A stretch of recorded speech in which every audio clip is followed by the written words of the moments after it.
The leaders of South Korea and the U.S. met in Washington for their long-anticipated summit on Friday, mainly to discuss ways to resolve North Korea's nuclear issue.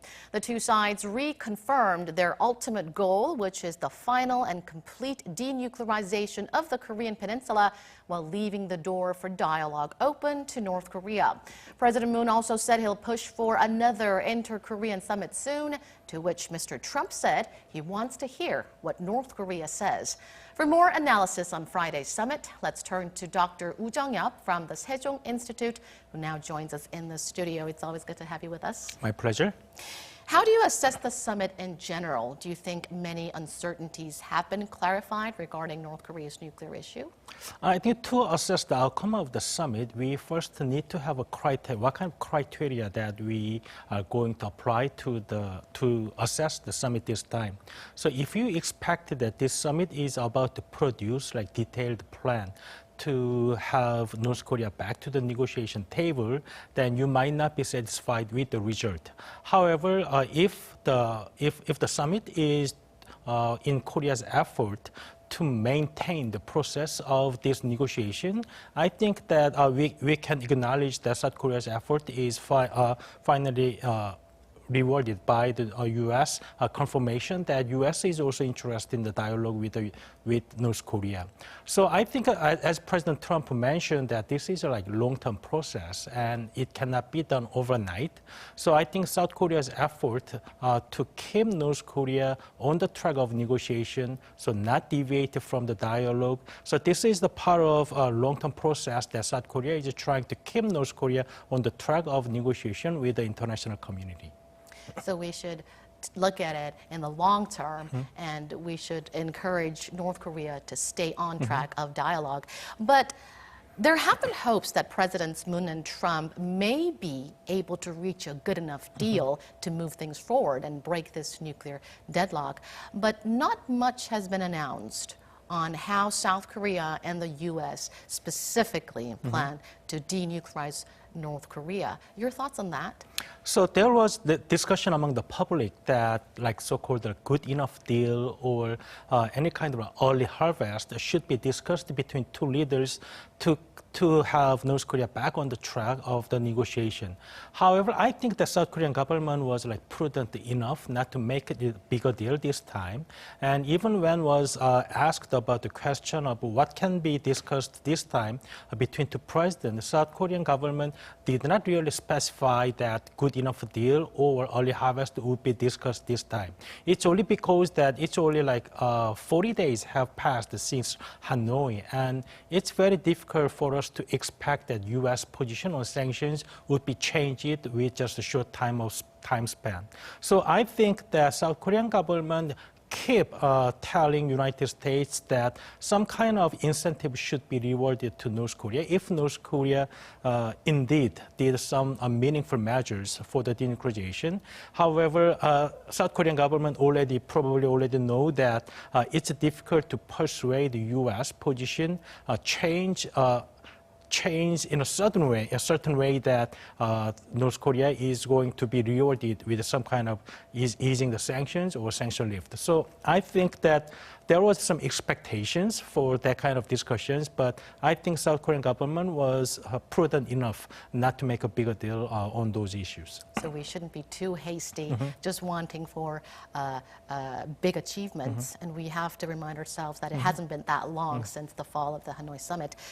Now to sanctions. President Trump has made clear that the sanctions will remain in place, also making clear that no further sanctions are needed at this point. Do you think Seoul and Washington were able to narrow their gap in terms of North Korea's sanctions to a certain extent?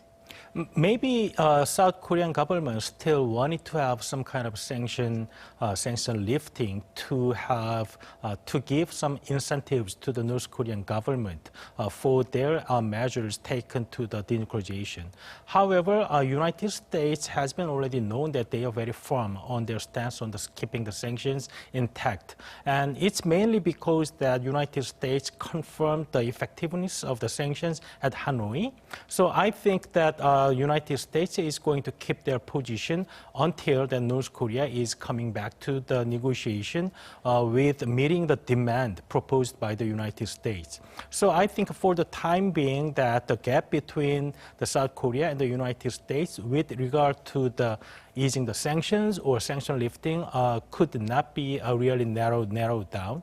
However, as a close ally, that two countries are going to discuss in a very close coordination that they are going to discuss what kind of measures can be provided to North Korea as an incentive to come back to the negotiation.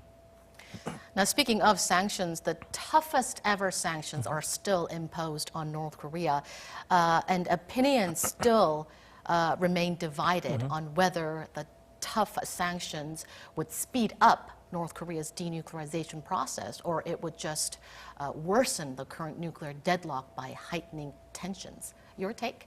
So I think chief negotiator of South Korean government, Mr. Lee Do-hoon, mentioned a couple of days ago that sanctions can deter North Korea from making bad provocations. However, it's not easy for sanctions to achieve the denuclearization of North Korea. So the view to the sanctions are different from South Korea and the United States. After Hanoi, it is almost like a consensus within Washington that sanctions are actually effective in shaping North Korea's behavior. So the consensus is like time is on U.S. side. So North Korea is going to have much more sufferings from the economic sanctions onto North Korea. So U.S. can wait. However, from South Korean view, that it can give some hard times to North Korea, but it's difficult to change North Korea's strategic mind because North Korea has been dealing with this kind of economic hardships before, and they have an arduous march in early 90s. So they can undergo this kind of hardship. So it is true that North Korea has a hard time under the sanctions, but whether North Korea is going to change their strategic direction is not agreed between South Korea and the United States, especially in the experts group. So I think that, those kind of gaps should be discussed in a more closed way between Washington and Seoul.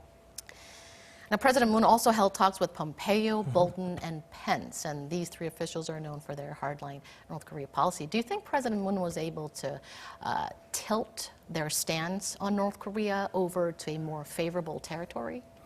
Maybe if President Moon aimed to change their mind with just a 30-minute talk with them, it would not be successful. However, this kind of effort given by President Moon to the main negotiators from the U.S. side is going to give the ideas that what kind of measures would be necessary to change North Korea's strategic decision.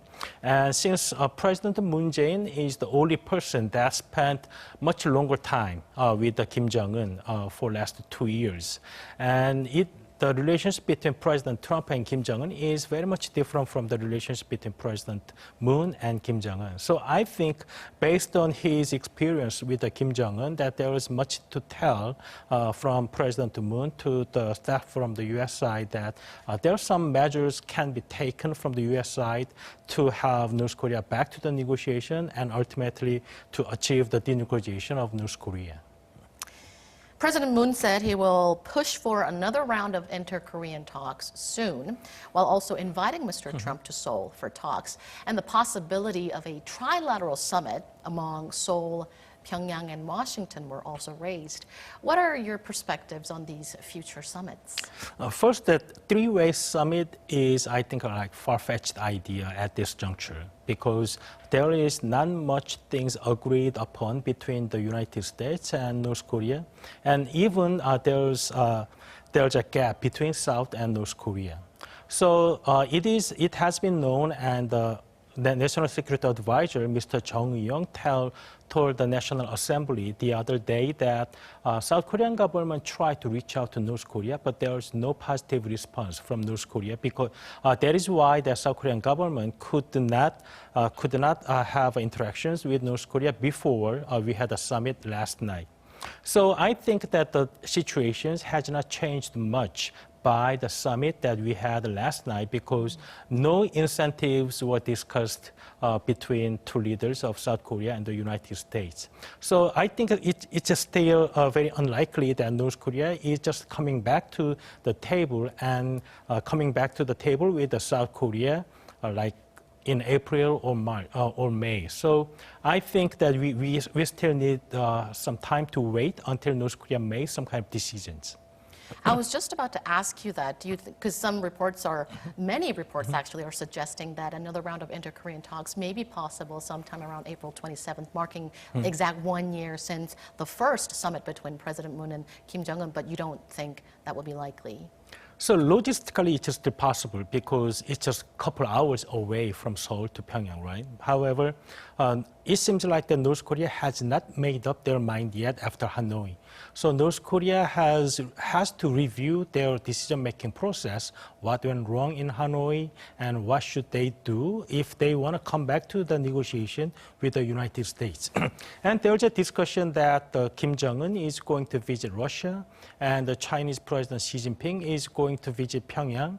So from the North Korea's point of view, that his meeting with the Russian President Putin and his meeting with the Chinese President Xi Jinping might be more important at this juncture than to have a meeting with the President Moon, because at the summit last night that there's nothing much to be delivered to North Korea.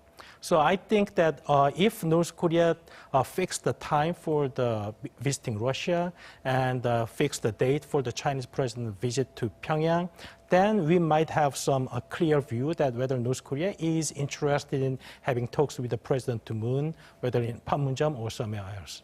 I think that's a very good point you raised there, that North Korean leader is yet to make his trip to Russia or China. Now, moving on to North Korea's domestic politics, the Supreme People's Assembly held its first session Thursday, where Kim Jong-un was re-elected as the chairman of the State Affairs Commission, solidifying his power. And Choi Ryong-hae earned two major positions, each in government and the parliament. How do you see these changes, and what are some of the things that we should look out for? So there was a discussion that Chairman Kim might be able to assume the position of the nominal leader of North Korea. So Kim Yong-nam was replaced by Choi Ryong-hae, like second person of North Korea this time, and Kim Jong-un still is not the nominal leader of North Korea. And there was some shuffling in his cabinet and the members of party there. So there's some shift, and there's a replacement of old generations with the new generations. However, the more important part is what kind of implications that this kind of shuffling has to the negotiation with the United States or international community. So previously, this kind of shuffling or this kind of signaling has some meaning to the international community. So international community interpret the signals sent by North Korea, and they make some proposals to North Korea to come back to the negotiation.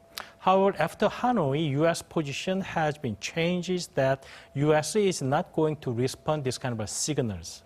USA is going to respond to the direct message from North Korea, not by like nuanced signals sent by North Korea.